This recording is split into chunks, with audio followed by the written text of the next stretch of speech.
An extraordinary journey inside a country on the brink of an economic collapse. Venezuela's once thriving middle class is now trapped in desperation, struggling to put food on the table, some even dying from simple infections due to a lack of basic medicines.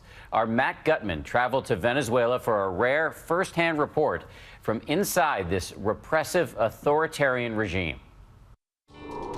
Venezuela, a tropical paradise steeped in natural riches, sitting atop the biggest oil reserves on the planet, once oozing glamour and excess, known for its beauty queens, black gold, and its authoritarian rulers.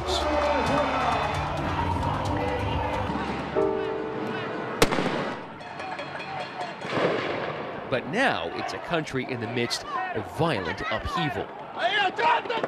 When the price of oil crashed, the economy went with it, exposing the failures of Hugo Chávez's socialist government, triggering hundreds of riots and mass instability. And now the people are paying the price. I traveled to Venezuela twice before. But this time, from the moment we arrived, we saw people rising up. Freedom, please! Freedom! Freedom! There are probably a couple of thousand people who have overtaken this highway. Is life harder for you now than it was? Yes. There's no food, there's no quality of life here. We cannot go to the streets at night. She tells us under the current president, Nicolas Maduro, the descent into chaos has accelerated. Caracas is now the murder capital of the world. It's a humanity fight. It's not a political fight. Lilian Tinturi is an opposition leader here. Do you think Maduro is ready to give in? Maduro is a dictatorship. He needs to go. Are you prepared for confrontation if it has to happen? I don't want confrontation. Lilian has paid dearly for speaking out. Her husband has been a political prisoner here since 2014, imprisoned under Maduro. Maduro rules with an iron fist, hauling opponents off to detention and silencing the press, at times violently. Food lines have to be guarded by soldiers, and they tell the story of the world's worst performing economy with inflation over 800%. But shockingly, Venezuela's leaders deny it even exists. No hay crisis humanitaria. No la hay. Lo afirmo con total responsabilidad. No la hay. But when you talk to the people here, there is no denying the crisis is real. Food shortages pushing some people to ransack food trucks. We met up with second grade teacher Vanessa, and she invited us into her class. She tells us that some of her students have fainted from hunger. No comen, expresan que están agotados porque ese día se pararon en la madrugada con su mamá a ir a hacer cola, no se concentran en las actividades, ya sea por hambre, fatiga. Just milk. These kids aren't asking for candy or fast food. Leche. Y dime, ¿cuánto hace que no tomas leche? When the food began to vanish, so did Vanessa's students. The upturned chairs on the desks, an unofficial roll call. But it's not just the students. Anoche yo me acosté prácticamente sin cenar. Y él sí cenó, pero yo no. More than a third of the country's teachers miss school every day so they can stand in lines like these, hoping to buy the staples they need for their own children at a much cheaper government-subsidized price. Sometimes they have to wait for hours and get nothing at all. Vanessa and her husband Adolfo are two of the few teachers that, despite the journey, work every day. It's a 2-hour hitchhike and a bus ride to and from school. They had to sell their car to survive.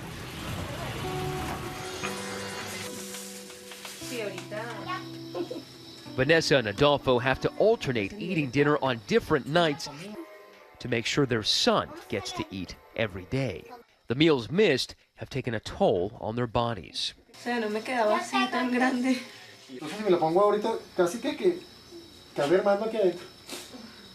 just a morsel of cheese brings a smile to their young son's face. Le puedo comprar 100 gramos de queso parmesano. Más nada. Que el dinero no me alcance ni para comprarle al niño. Nada. Puedo gastar 4.000 bolívares en 200 gramos, 100 gramos, algo así. Es lo que puedo gastar. With inflation, the equivalent for a U.S. family would be $400.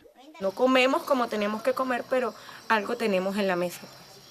Así sea un pan con mantequilla o una arepa sola, pero la tenemos pues. Teachers here need to earn 16 base salaries just to adequately feed a family of 5. Y lamentablemente que ahora uno es padre y yo quisiera que lo que yo viví, Lo que uno vivió, que él también lo viviera.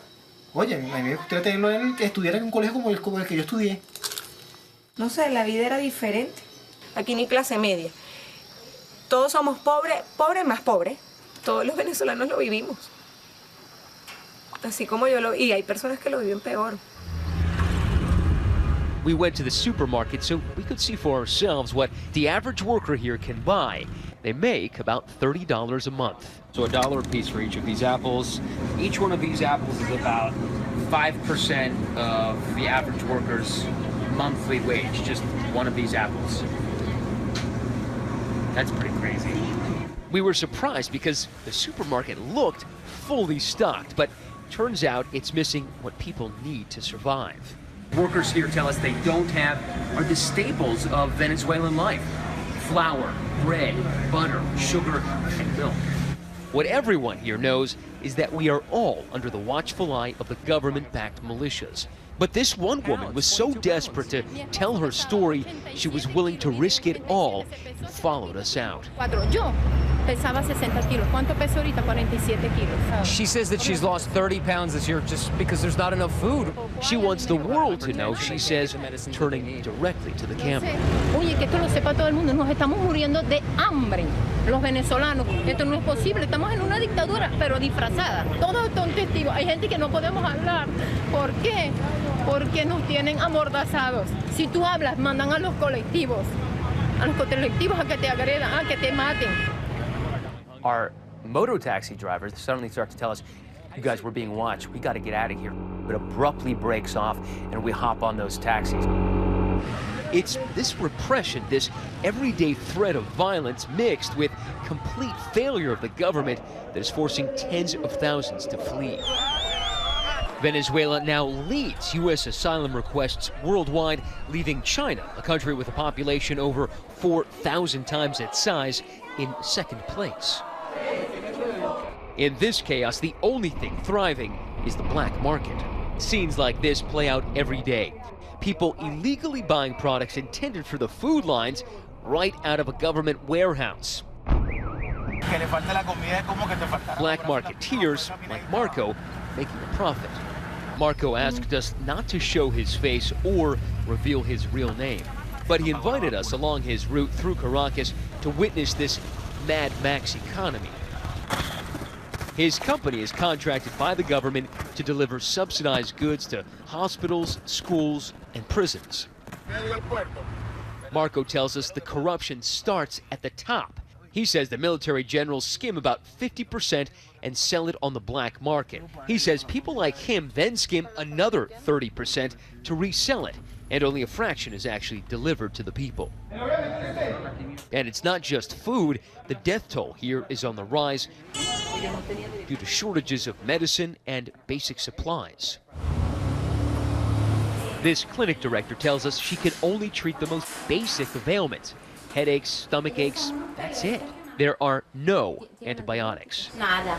No hay Nada antibiótico. de antibiótico. ¿Desde hace cuánto que no tiene? Per año y medio más o menos.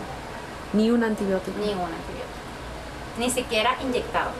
Basic services have ceased to function. A simple infection can be deadly.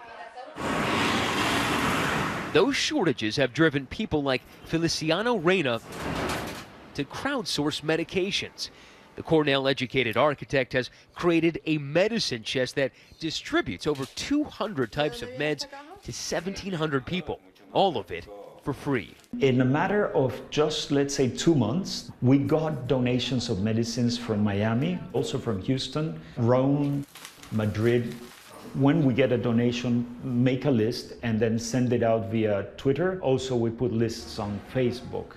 The government is not admitting that this is happening. They just do not accept that there are these severe problems for people to have access to healthcare in general. That is why he's doing everything he can to help his fellow citizens. Our commitment is to be there with the people. This does not stop us from doing what we know is right. The government has tightened its grip on the most vulnerable. Hospitals are now under military control. We saw armed guards at the doors. Doctors tell us they're not there to protect the patients, but to take control of any donations that might come in and to prevent journalists like us from reporting on what is really going on inside. In Caracas, people told us that if you want to see how bad it really is, you have to go to the peripheries. Go to cities like Valencia. So we drove 3 hours out of Caracas, where we were told things were much worse. We were about to discover just how bad it could be.